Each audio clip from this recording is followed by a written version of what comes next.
Uno de los procesos más utilizados en audio es el compresor. Se dice que el buen uso del compresor es la puerta al sonido profesional. Hoy vamos a hablar sobre el compresor, así que vamos directo al punto.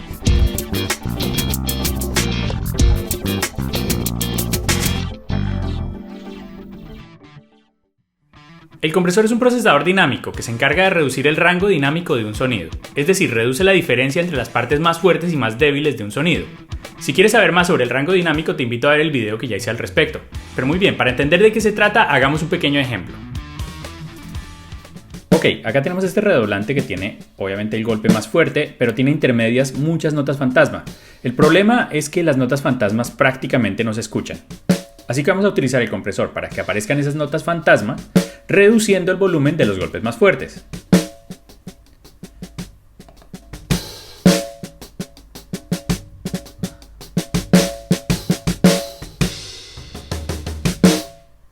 Muy bien, ahora aparecieron las notas más débiles, y eso se debe a que el compresor ha reducido el volumen de las notas más fuertes.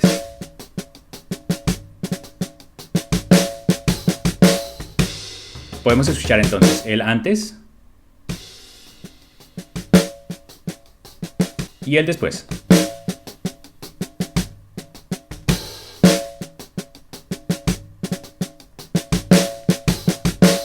Y eso es básicamente lo que hace el compresor. Aunque el fin del compresor parezca algo tan simple como reducir el rango dinámico, la forma en la que este se emplea puede arrojar muchos distintos resultados, y tiene la capacidad de arreglar o echar a perder una mezcla. Pero para usarlo de manera efectiva, lo primero que tenemos que hacer es determinar cómo funciona. La mayoría de los compresores tiene 4 parámetros básicos.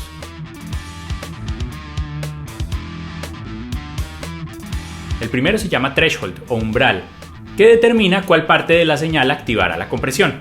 Piensen en él como en una frontera. Entonces, cuando la señal es lo suficientemente grande para cruzar la frontera, el compresor se activará, mientras que los sonidos de más baja amplitud no lograrán cruzar la frontera y por tanto no activarán el compresor. Así que el threshold nos permite discernir entre las partes de la señal que queremos comprimir y las que no queremos comprimir. Hay que tener en cuenta que cuando el umbral se ubica en 0 decibeles, la señal nunca lo va a lograr cruzar y por tanto nunca se activa la compresión. Mientras que si colocamos un umbral muy bajo, el compresor se activará con prácticamente todas las señales, y eso no necesariamente es lo que buscamos.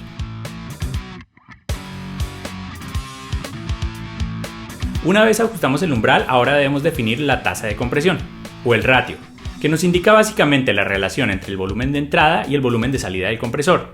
El primer dígito representa los decibeles de entrada, el segundo representa los decibeles de salida. Así, por ejemplo, en un ratio de 3 a 1, por cada 3 decibeles que entren al compresor, se reducirá a 1 durante la compresión. Así que si tu señal tiene una dinámica muy grande, tal vez puedas intentar controlarla con ratios de 5 a 1 o 7 a 1. Pero si la dinámica de tu instrumento es más bien estable y deseas nada más controlarla, puedes utilizar ratios de 2 a 1 o de 3 a 1. También hay que tener en cuenta que cuando el ratio se ubica en 1 a 1, así el threshold esté bien ajustado, no hay ningún tipo de compresión.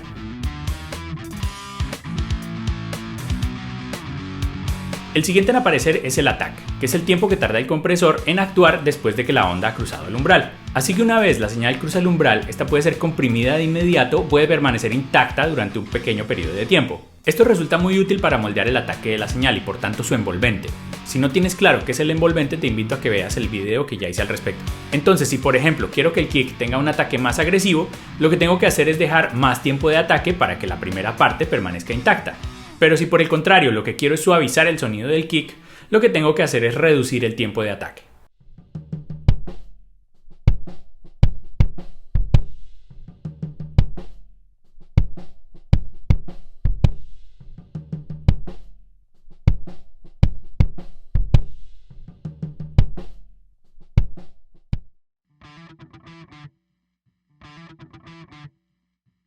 El siguiente en aparecer es el release, es el tiempo que el compresor tarda en dejar de comprimir una vez la señal ha cruzado por debajo del umbral.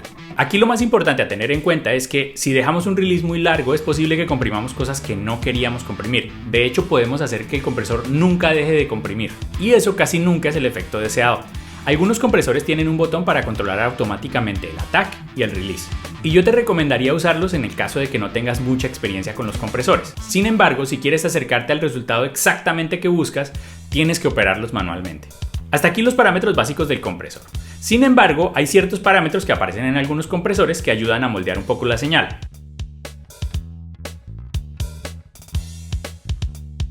El primero de ellos es el gain o make-up, que nos ayuda básicamente a compensar el volumen que entra al compresor con el que sale. Regularmente después de que haces una compresión, el volumen tiende a bajar, así que el make-up me permite volver a subir el volumen para igualar la señal de entrada y salida. Este parámetro en particular también aparece como automático en algunos procesadores.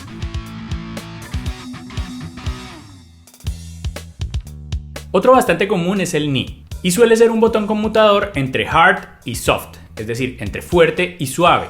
Este se encarga de modificar el punto exacto en el que empieza la compresión, y puede hacer que la compresión sea muy evidente cuando lo colocamos en la posición hard, o que suene como si tuviera un pequeño fade in la compresión cuando lo coloco en soft.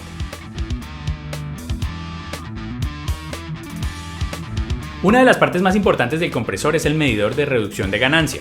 Este básicamente nos muestra qué es lo que está haciendo el compresor, así que el medidor nos muestra cuántos decibeles y en qué momento están siendo reducidos. Esto resulta muy útil para asegurarnos de que estamos comprimiendo correctamente.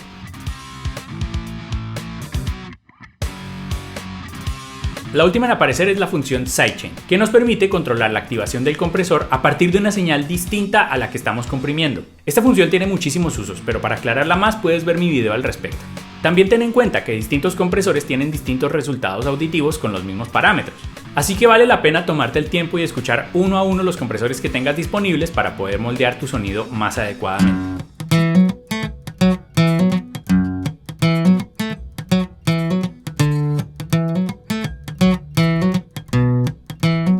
Dominar el compresor suele tomar mucho tiempo y práctica, pero es una de las mejores herramientas que puedes utilizar para mejorar tu sonido.